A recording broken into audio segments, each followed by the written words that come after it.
po kay Roel of Malalag. Walang malalag. Yan, please subscribe. Thank you. Roel of Malalag po. Shout out, Roel Malalag. Subscribe po. Subscribe niyo po, Roel Malalag. Subscribe po natin sa Ruel Official Malalag. na partner, Roel of Malalag. Shout out. Please supportahan po natin si Roel Matubang. Ayan. Ang channel po niya ay Roel of Malalag. Please comment, like, and share. Isa po siyang charity vlogger na nagsusumikap. Kahit mag-isa po ay nakakapagawa po siya ng kanyang sariling pabahay. Maraming salamat po sa patuloy na pagsuporta. Bisitahin po natin ang channel ni Roel. Maraming salamat po. Isa po siyang linga partner dyan sa Malalag. God bless you all.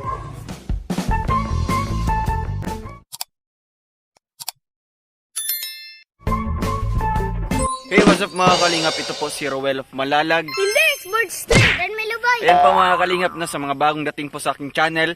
Please subscribe po and hit the small bell para araw-araw kayong updated sa aking mga future uploads. For today's video mga kalingap, magbigay update po tayo sa bahay po ni Tatay Abilino. Ayan po mga kalingap, no, nasa pang-10 araw po ngayon sa paggawa. And ngayon, at titingnan po natin, no, kung ano po yung natapos po ng ating mga karpintero and pwede na bang matirhan po ni Tatay. So ngayon mga kalingap, samahan niyo po ako ng dalawang chikiting na ito. Maghilo muna kayo. Hello po. Ayan po mga kalingap. So tara po mga kalingap, sabayan niyo po kami and let's go.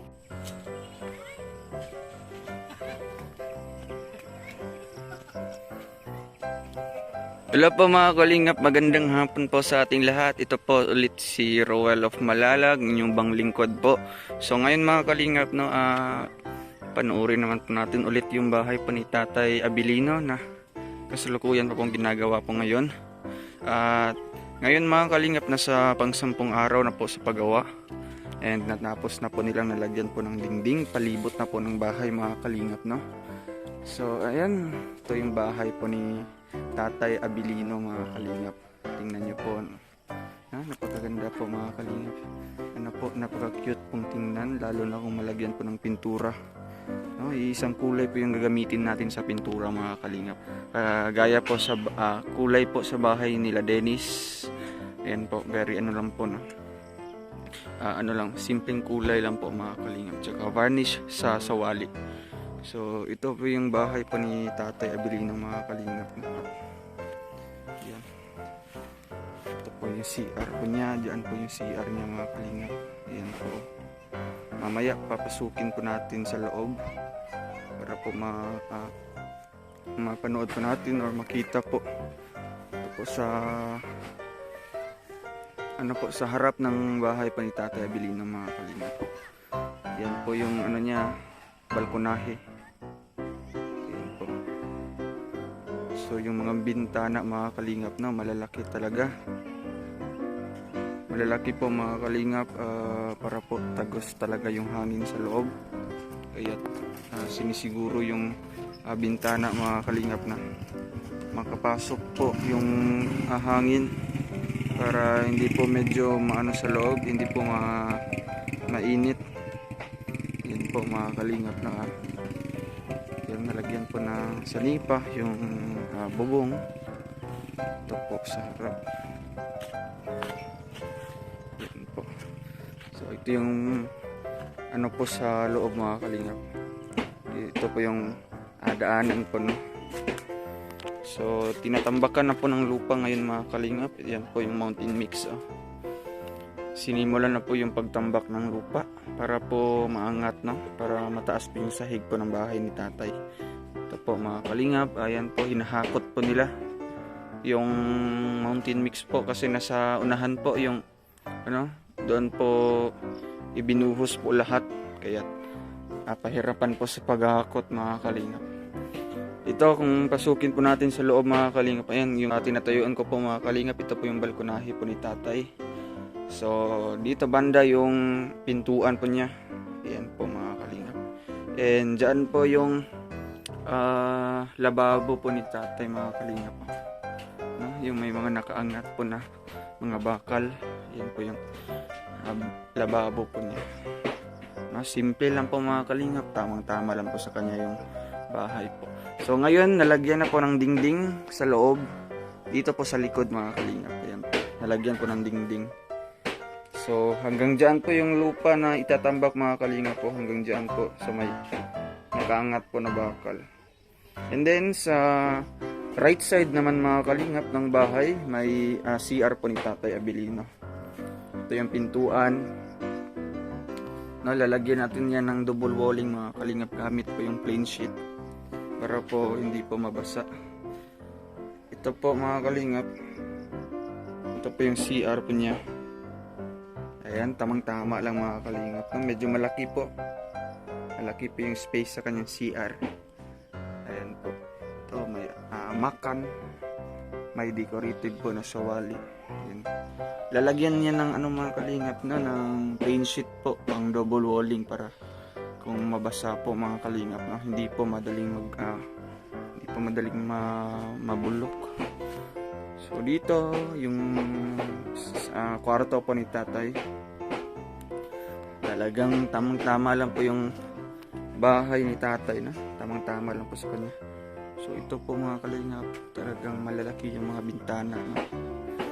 Kasi kung maliliit yung ilalagay natin mga kalingap, napakainit po sa loob, no?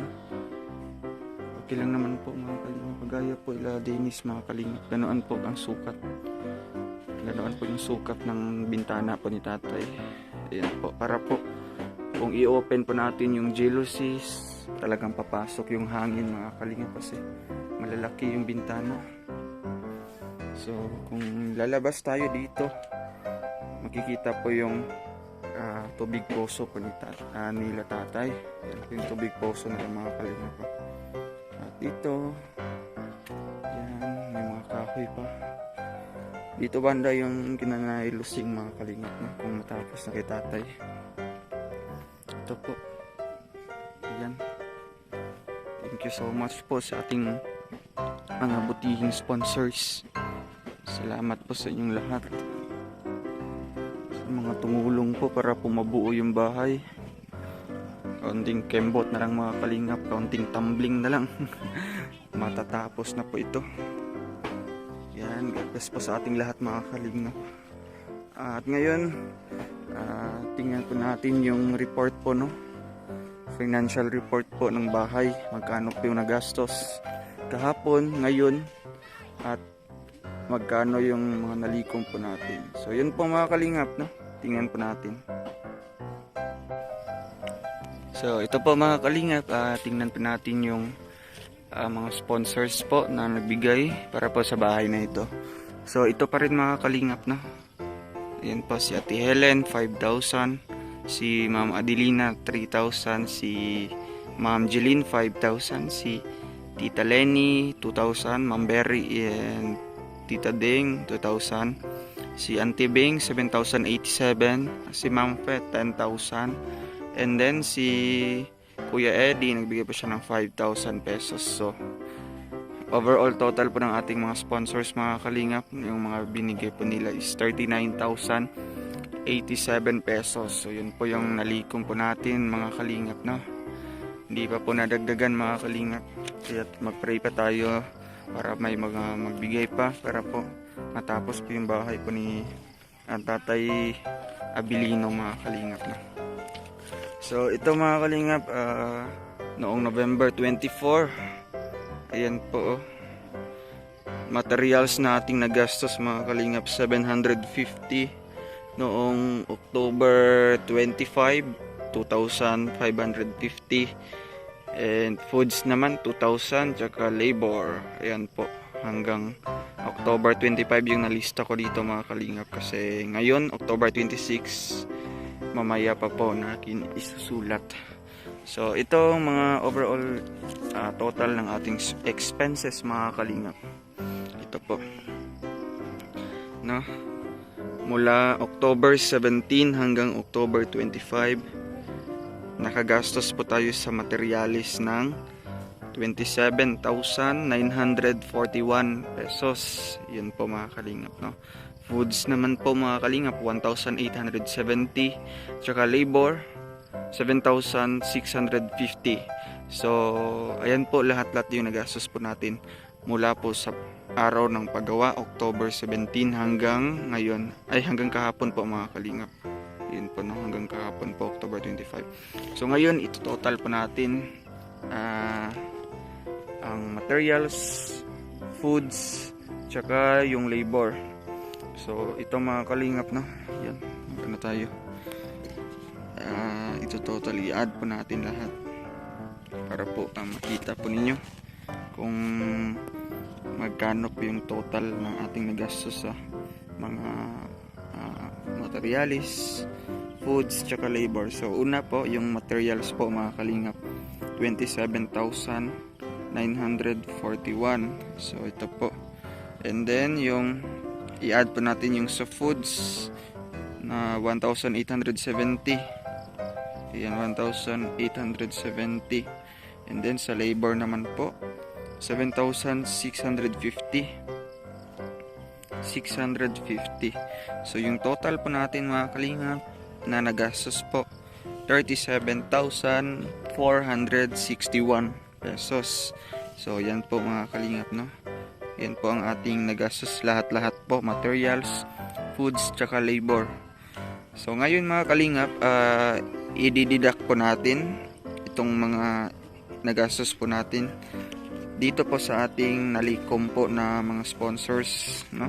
Mga ambag po galing sa ating mga sponsors. So ang overall total ng ating expenses is 37,461. So i-minus po natin dito po sa ating nalikom, which is 39,087 pesos. So ayan po mga kalingap no. Never mind na lang po yung negative. So ayan po yung sobra po mga kalingap sa ating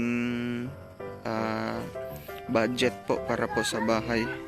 Ayan po yung sobra mga kalingap no. 1,626. So ayan, ngayon po mga kalingap, mga nagastos po natin ngayon, ano lang po, mga pako.